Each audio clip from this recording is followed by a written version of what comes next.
Hey, what's up, everybody? This is the Reluctant Nabi back again. Let me greet everybody real quick before I get into this. Vorten Hardugu Dog, all the way to the bang. Vasas los bonjour, mes amis. Ketabawani konnichiwa. Niha niama. Sani bonani. Jumbo herbaigani. Assalamu alaikum. Shalom. Kumusta ka? Kumusta po kayo? Talapalava soy fua. So, what's going on today? Daughter of Malcolm X dies days after two of the three men exonerated of Malcolm's X. This thing has been sticky the whole time. All right. So CBS New York reports that the daughter was found unconscious around 5 p.m.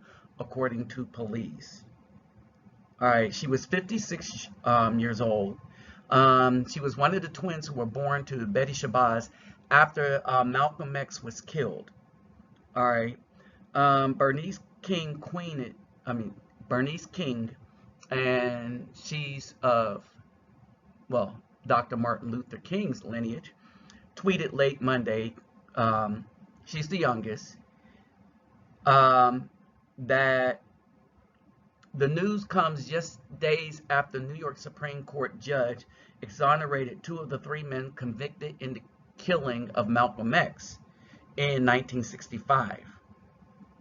Okay, Judge Ellen Beeben's decision followed a 2-year investigation by Manhattan District Attorney that determined that Muhammad A. Aziz, 83, and the late Khalif Islam were wrongfully convicted.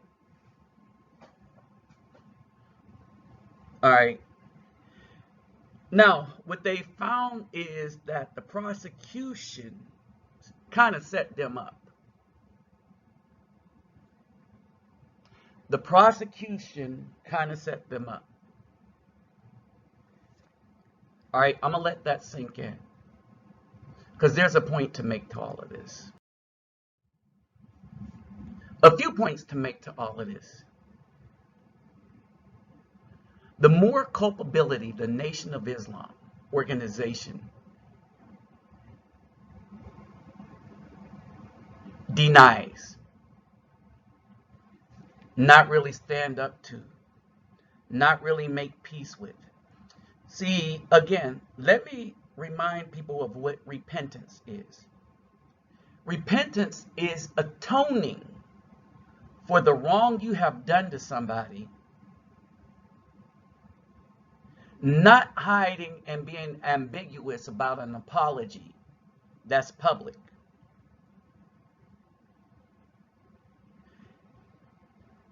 The children of Malcolm X, because Betty Shabazz is gone, they are living with the legacy that they will never know exactly what happened, because the people that are in charge have determined that it is in their best interest that these children of that man who was so great, and not just these children of that man, they're not the only ones pissed about how he was taken out.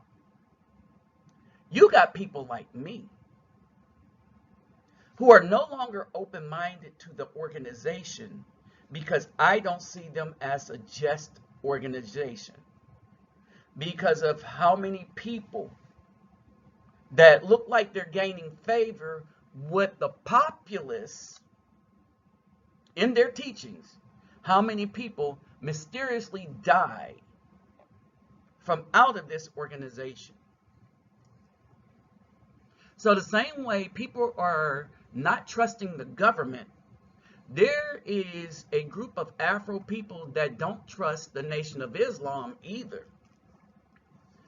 Remember that many of the Nation of Islam's converts come from out of the penal system. Not all. I believe that had Malcolm X lived, most of the converts to Islam would come off the regular streets and never make it into the penal system. I believe that had those leaders like Fred Hampton, Malcolm X, the Black Panthers, stayed alive, they knew that when they dumped drugs into the community, that the Afro people, even though the drugs was in the community, especially the men, would have the fortitude not to engage in the practice of selling and giving that stuff to our children and leaving it into the community. This is exactly why they wanted the females to be the head of the household. Look at what happened to the community. You drop anything in, and many mothers, many, I would dare say more than 50%, told their sons to go out and hustle. And I'm not talking about 50% total. I'm talking about in the hood, more than 50% of the single mothers in these hoods was teaching their sons to go out and hustle on behalf of her. Not the family, but on behalf of her. We know this is because a lot of food stamps that they were getting was being sold,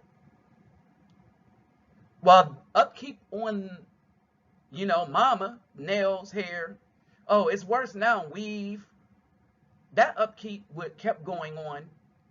And the children were being destroyed. The females were becoming masculine, and the males were becoming feminine. None of this would have been happening. So the harm that the Nation of Islam did by gunning a man down in front of his children, and the impact of that being that the very community that needed to be serviced by some of the knowledge from a lot of these guys that was coming out of that organization, we could deal with the knowledge, but none of us would touch that organization unless, of course, you come out of the penal system. Because in the so-called penal system, you got to be a part of some group.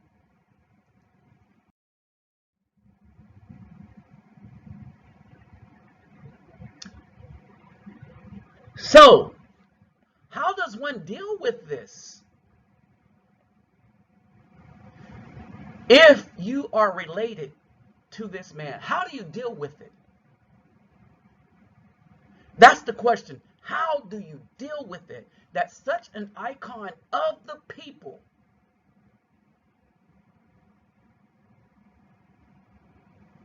silenced by his own, on behalf of the government, on behalf of jealousy, on behalf of what agreed, on behalf of injustice, on behalf of getting caught in stuff, being hypocrites.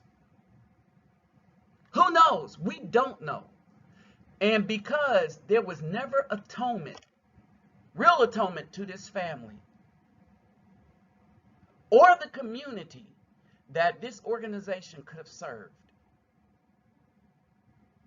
there is still hurt and pain within the community towards the organization, the NOI. And there is still grief in this family. And the fake apologies is not going to get it.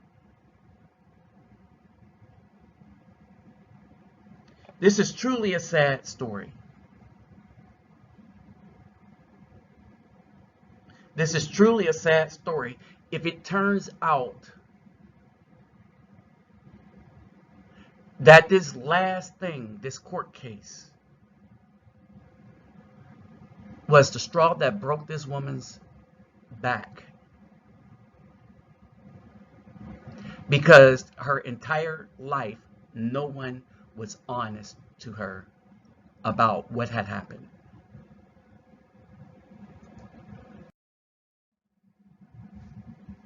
Fathers taken away out of the Afro communities, icon, all teachers. This is truly a wicked country that I don't think any Caucasian person could ever fathom from the point of view and from out of the eyes of Afro-educated people. And it's what some conservative Afro people are trying to run away from and blindly accept the Caucasian way, forgetting how bad and effed up this country really is. I will leave you with this. It's a sad day. Y'all know what to do about this. It'll be in the description box. Remember, you take care of self and family first. With that said, I'm out.